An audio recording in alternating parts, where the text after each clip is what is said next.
तयम न भट्टये अप्पाणम मुहत्वण दिवे हम्मे तम्मा तत्ते मय्यो हो देव मुमुक्षस्य कारणम आधा। क्योंकि कहते हैं जीवन में एक मोक्ष मार्ग ऐसा है, संसार मार्ग किसी से मिल सकता है, संसार मार्ग कोई बता सकता है, कहीं पहुंचा सकता है, लेकिन एक रत्नत्रय ऐसी है, संपदा है, जिसे अपने आत्मा से ही प्रकट करना होते हैं, बाहर से नहीं मिलता है। हम जीवन में शास्त्र पढ़ सकते हैं, लेकिन शास्त्र से जो शास्त्र निकलेंगे वही शास्त्र सच्चे हैं। और वो शास्त्र कैसा होना चाहिए? सर्वज्ञ हो, वीतरागी हो और हितोपदेशी हो। क्योंकि हम उपलब्धियां चाहते हैं जीवन में, लेकिन परम उपलब्धि नहीं चाहते हैं।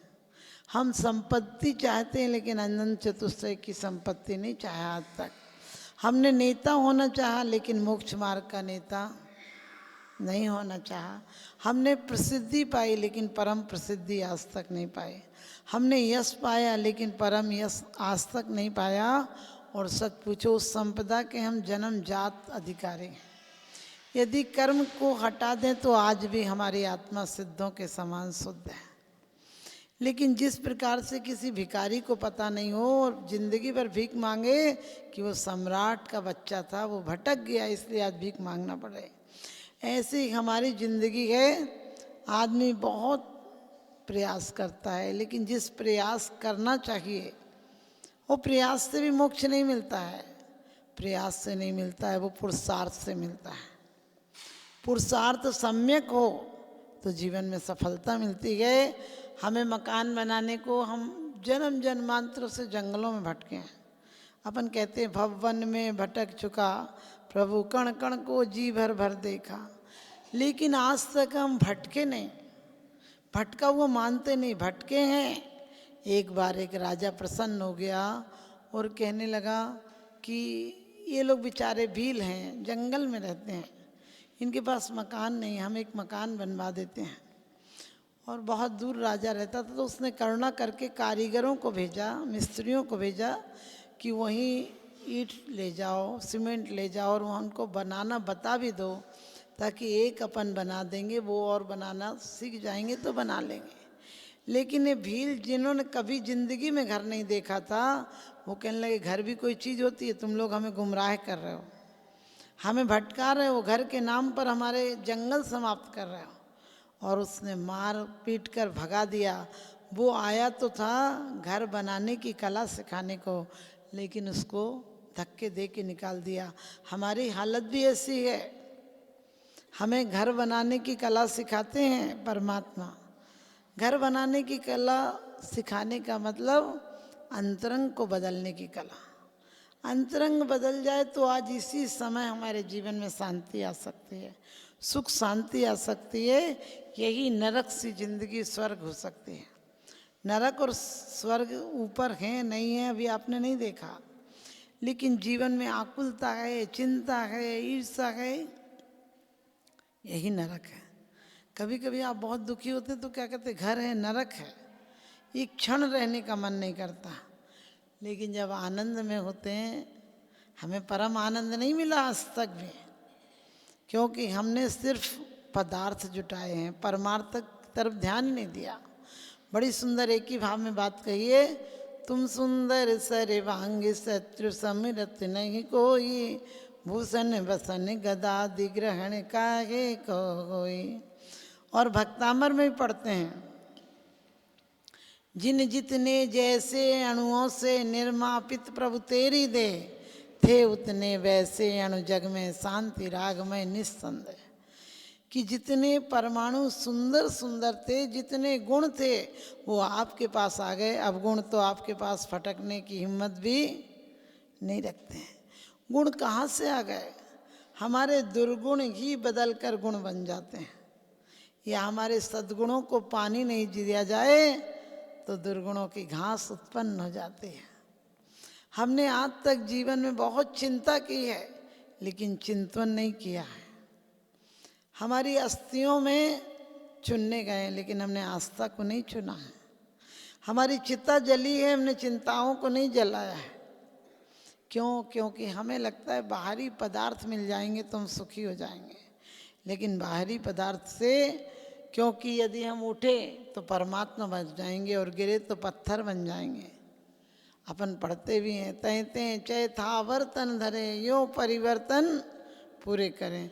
हमारी यात्रा कहाँ से शुरू हुई थी? निगोद से शुरू हुई थी। निगोद कितने इंद्रिय जीव है? एक इंद्रिय जीव। और वो भी वनस्पति का ऐसे शुरू हुई थी, और फिर हम तैते चय था वर्तन धरे यो परिवर्तन पूरे करें। हमने 4 गति में घूम घूम कर देख लिया। हम पढ़ते भी, हमने तो घूमी चारों गतियाँ, न मानी जिनवाणी की बतियाँ। रोए रोए भींग गई अखियाँ, न मानी जिनवाणी की बतियाँ। हमने हर पर्याय में ऐसे ही पछतावा किया। इस पर्याय में और ज़्यादा पछतावा होगा कि हमने घर परिवार संपत्ति और यश के लिए इतना अनमोल जीवन गंवा दिया। ये अनमोल जीवन गंवाने के लिए नहीं। खुश होना है, खुश होना है तो तारीफ करो किसी की, और सुंदर होना है तो अपनी निंदा करो।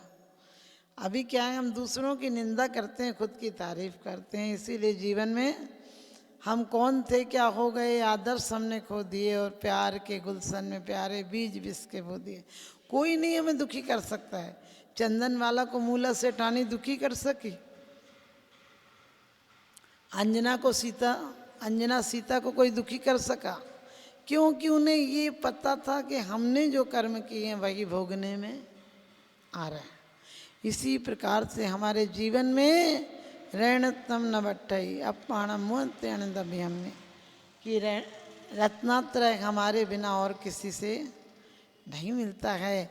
हमारे बिना नहीं मिलता। तुम पुरुषार्थ ऐसा करें कि वास्तव में हमारे जीवन में रत्नात्रय घटित हो जाए। वो रत्नात्रय को कुछ नहीं करना है। रत्नात्रय के लिए कोई माला फेरने की जरूरत नहीं। जो हम वस्तुओं में इतनी आसक्ति है, व्यक्तियों में इतना द्वेष भाव है, कुछ से राग है, कुछ से द्वेष है, अपने आप का भला चाहते हैं, दुनिया का बुरा होता हो तो होने दो। सच बताना, अपनी जिंदगी बसती और पूरी दुनिया खत्म होती हो तो अपन किसको चाहेंगे? अपनी जिंदगी को बचाना चाहेंगे। लेकिन अपनी आत्मा नष्ट हो रही है, अपनी आत्मा पतित हो रही है, उसकी तरफ हमारा ध्यान नहीं जा रहा है कि हमारी आत्मा को कितनी और ठोकरें देंगे। आज वर्तमान पंचम काल में दुखमा काल है। एक व्यक्ति से भी पूछ कर देखना, कोई तन दुखी, कोई धन दुखी, कोई मन दुखी दिखे, और कहते हैं कि कोई सुंदर पत्नी को तरस रहा है तो कोई झगड़ालू पत्नी से दुखी है, कोई अच्छे बेटे के लिए दुखी है तो कोई बुरे बेटे से दुखी है, कोई लंबी बीमारी से दुखी है तो कोई इनकम टैक्स वाले से दुखी है। क्योंकि ये दुखमा काल है। हमारे आचार्यों की बात कभी अन्यथा नहीं होती है। हम जीवन में पवित्र गंगा जल की तरह बने। हम अपने जीवन को गंदा नाली का पानी नहीं बचाएं। हम चाहें तो तीर्थंकर बन सकते हैं, और चाहें तो तिर्यंच बन सकते हैं, चाहें तो परम देव बन सकते हैं, और चाहें तो भूत पिशाच बन सकते हैं, चाहें तो हम नारकी बन सकते हैं, चाहें तो नारायण बन सकते हैं। किसी पर नहीं है। सिर्फ आप लोग ये मत सोचो क्या करें माता जी, कौन सा व्रत करें। नहीं, व्रत नहीं करना है, बस थोड़ी सी विरक्ति लाना है, व्रत हो जाएगा। आप खाने बैठो तो ये नहीं मैंने आज नमक छोड़ दिया, मीठा छोड़ दिया, छोड़ोगे तो भी याद आएगी। नमक छोड़ दोगे 1 घंटा के लिए और पूरी 23 घंटे याद रहेगा कि आज नमक नहीं खाया इसलिए चक्कर आ रहा है, वीकनेस है। नमक खा लो, लेकिन खाते टाइम ये भावना भाओ कि वो दिन कब होगा जब इस भोजन से नहीं, आत्मा के भोजन से तृप्ति होगी। और आत्मा तृप्त होती है तो भक्ति से एक दिन भगवान बन जाते हैं। हमारी आसक्ति पदार्थों से हटकर परमात्मा के प्रति निकृष्ट लोगों से हटकर उत्कृष्ट लोगों में लग जाती है। हमें मंजिल मिले या नहीं मिले इसकी कोई चिंता नहीं है, लेकिन हम मंजिल का लक्ष्य तो रखें। धीरे कदम है तो होने दो, बैसाखियाँ हाथ में हैं तो होने दो। क्योंकि हमारे लिए बैसाखियाँ कौन बन रहा? हमारे गुरु बन रहे हैं, हमारी जिनवाणी बन रही है, हमारे देव परम देव हमारे लिए साक्षात प्रतीक हैं। लेकिन हमने जीवन को धर्म तीर्थ नहीं बना। हम बहुत बार तीर्थों पर होकर आते हैं। तीर्थों पर क्या है? उन जिन्होंने रत्नत्रय के माध्यम से परम विशुद्धि पाई थी, वही तो तीर्थ कहलाते हैं। उनका जन्म हुआ तीर्थंकर का, आप सबको पता है। कितने महीने रत्नवर्ष से? 15 महीने हम उसी रत्नों को देखते रहते हैं। अरे अंतंग के रत्नों की क्या कहते हैं, आशा भी थी तो बाहर के रत्न आ गए, क्योंकि तीर्थंकर का तो पक्का था कि रत्नात्रयधारी होंगे। और रत्नात्रय नहीं, यथा क्या चरित्र को धारण करके मोक्ष जाएंगे, तो रत्न अपने आप जमीन पर आ जाते हैं। हम पत्थरों को इकट्ठा करते हैं, सोचते हैं रत्न हो जाएंगे। हम जीवन में उस रत्नात्रय को लाएंगे जो हमारी समीचीन श्रद्धा बदल देता है। क्योंकि कहते हैं खुश होना है, खुश होना है जीवन में तो संतुष्टि रखो। लोग कहते हैं संतोष कर, हमने कहा जब तक परमात्मा नहीं हो जाए तब तक कैसा संतोष। कम से कम परमात्मा इस बार नहीं हो पाए तो धर्मात्मा हो जाए, पुण्यात्मा हो जाए, पवित्र आत्मा हो जाए। क्योंकि पुण्यात्मा, पवित्र आत्मा, धर्मात्मा, यही तो चलकर परमात्मा बनते हैं। आपने नेमिनाथ का चरित्र देखो, राजा श्रेणिक का चरित्र देखो, सुकुमाल का चरित्र, किसी का भी उठाकर देखो। पूर्व जन्म में क्या थे? कहीं भील कन्याएं थी, एक फूल चढ़ाई और भावना बाई। सुदर्शन सेठ को देखो, ग्वाला था। पूर्व जन्म में सिर्फ भावना बाई कि इस जैसा धर्म ध्यान करें, इस जैसा सेठ बनूं, ये नहीं सोचा। आप भी इतने बड़े आदमियों को देखते हो, इतने बढ़िया लोगों को देखते हो, आपके भावना होते ऐसा हम कब बनेंगे। लेकिन कभी आपने सोचा कि हम परमात्मा कब बनेंगे? हमारे जीवन में ये भावना तक नहीं आती है कि हम परमात्मा कब बनेंगे। हम बचपन में पैदा हुए थे तो हम निर्विकार थे। जैसे जैसे बड़े हुए विकारों की पोटली सिर पर रख ली। आज सच बताना कितनी चिंता है हर आदमी को कि जीने का आनंद नहीं ले पा रहा है। मंदिर में आ रहा है तो भी मंदिर में परमात्मा से मिलने के लिए नहीं आ रहा है, बस परमात्मा के सामने एक लिस्ट पेश करने आ रहा है कि तुम मेरा ख्याल रखना। हम इनको देखो, निरखो अंग अंग जिन वर के जासे, झलके शांति अपा। चरण कमल जिन वर कहें, घूमा सब संसार, पर दुख गति चार में आत्म तत्व ही सार। सब देख करके आंखें जग से तो मुड़ चुकी हैं, पाने ही दृश्य तेरी तुझसे ही जुड़ चुकी है। आवाज कान को भी नहीं और की सुहाती, गाथा गुणों की तेरे मन को बही है भांति। हम अंदर से ज़्यादा नहीं तो इतना सीखो कि इन्हें जन्म से कितने अतिशय थे, जीवन में क्या क्या अतिशय रहे, केवल ज्ञान के अतिशय, अनंत चतुष्टय आदि कितने आप उत्कृष्ट रहे। आपकी विशुद्धि दूसरे जन्म में भी कितनी थी। जीवन की कीमत अभी पता नहीं चल रही है। एक व्यक्ति को कोहनूर हीरा मिला और एक दुकानदार ने कहा दे दे मुझे ये पत्थर। बोले कितने में दोगे? बोले संतरे की दुकान थी, बोला 1 किलो संतरा दे देंगे। किसी की दुकान कपड़े की थी, बोला 2 मीटर कपड़ा दे देंगे। किसी की दुकान लोहे की थी, बोला 1 लोहे की बाल्टी दे देंगे। किसी की दुकान सब्जी की थी, उसने कहा 1 किलो पालक दे देंगे। लेकिन उसने नहीं दिया। आगे चल के एक जौहरी मिला और बोला मुँह मांगा इनाम दे देंगे। हमारी ज़िंदगी भी कोहनूर हीरे की तरह है। हम कभी परिवार के पास जा रहे हैं, कभी दुकान पे जा रहे हैं, वो क्या कीमत देंगे? 1 किलो संतरा या 1 बाल्टी दे देंगे।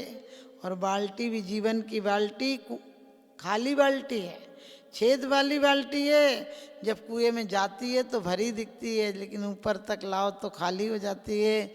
हमारी आकांक्षाओं की बाल्टी भी कभी भरती, दिखता बहुत है पानी, लगता है इसमें सुख है, इसमें सुख है, लेकिन सुख जो संसार विषय सुख होता, तीर्थंकर क्यों त्यागे, काहे को शिव साधन करते, संयम सो अनुरागे।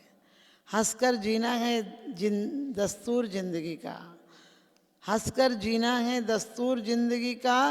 ये मशहूर है किस्सा जिंदगी का, बीते हुए कल लौट कर नहीं आते, बस इतना ही, क्या कहते हैं, इतना ही सबसे बड़ा धोखा है जिंदगी का, इतना ही बड़ा सबसे बड़ा धोखा है जिंदगी का, यही कसूर है जिंदगी का और यही मसूर है जिंदगी का। हम सोचते थे कल सुख मिलेगा, बच्चों में सुख मिलेगा, पत्नी में सुख मिलेगा, नाती पोतों में सुख मिलेगा।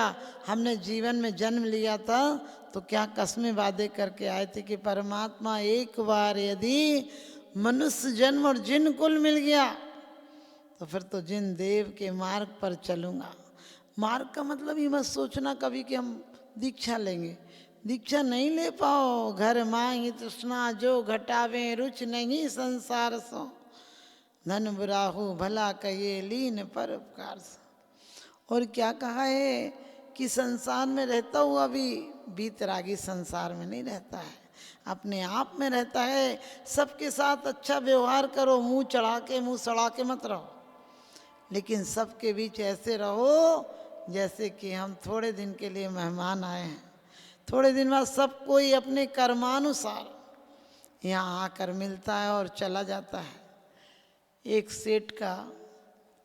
सेठ के 7 बेटे मर गए और आखिरी में एक पोता था और पोता भी बीमार हुआ। सेठ ने पूरी दौलत लगा दी उसके इलाज में, लेकिन बेटा नहीं बचा, पोता नहीं बचा। आखिरी में आपको ही पता, जब दुख होता है तो बहुत लोगों से पूछते हैं कहाँ मिलेगा, एक बार दिख जाए, एक बार दिख जाए। वो भी किसी पंडित के पास गया और कहने लगा मेरा बेटा एक बार दिख जाए। उसने कहा तू शमशान पे जाना, 13वीं के दिन तुझे तेरा बेटा मिल जाएगा। अपने पोते को राजा बेटा कहता था। उसने आवाज़ लगाई राजा बेटा, राजा बेटा, कोई आवाज़ नहीं है। उसने बहुत बार कहा मेरा राजा बेटा, कोई आवाज़ नहीं आई। उसने कहा ये सब पंडित उंडित झूठ बोलते हैं, कहते थे यहीं मिलेगा, मिला नहीं।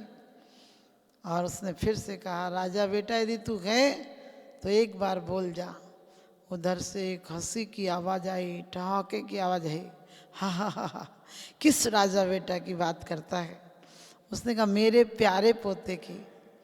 तो पोता तो वही था, लेकिन बड़े व्यंग में हंसा, कहने लगे याद कर ले मैं बूढ़ा बाप था, तूने मेरे 7 बेटे मारे थे और तेरे बेटे इसमें शरीक थे।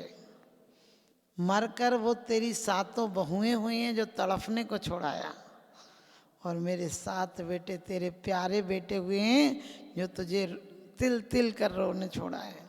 और मैं बूढ़ा बाप आखिरी तक तड़फा था, रोया था, उन बच्चों को विलखा था। आज मैं तेरा पोता बन के बदला लेकर जा रहा हूँ, खबरदार मुझे दोबारा राजा बेटा कहा। मेरे राजा बेटे मारे थे तब तुझे याद नहीं आया? आज अपने पैर में बीमारी फटी है तो दुख हो रहा है। तो ध्यान रखना हमारे साथ भी परिवार में कौन किससे हम बुराई करके आए, किससे शत्रुता करके आए, क्योंकि दुश्मनों से आप हट जाओगे तुरंत, घर के लोगों से कैसे हटोगे? घर के लोग इसीलिए अब जीवन में एक भी गुनाह ऐसा नहीं हो पाए कि हमको शर्मिंदगी महसूस हो। हम ऐसी बंदगी करेंगे कि शर्मिंदगी नहीं, क्योंकि कहते हैं कश्ती पुरानी मगर दरिया बदल गया, कश्ती पुरानी मगर दरिया बदल गया, मेरी तलाश का जरिया बदल गया, मेरी तलाश का जरिया बदल गया। ना शक्ल बदली ना अक्ल बदली, लोगों का नज़रिया बदल गया, लोगों का नज़रिया बदल गया। तो हमारा भी थोड़ा सा नज़रिया बदलेगा।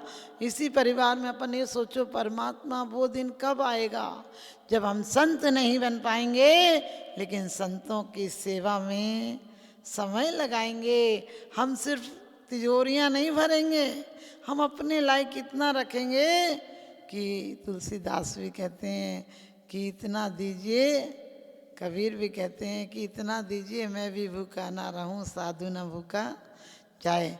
आप सबके जीवन में ऐसी सुख शांति हो।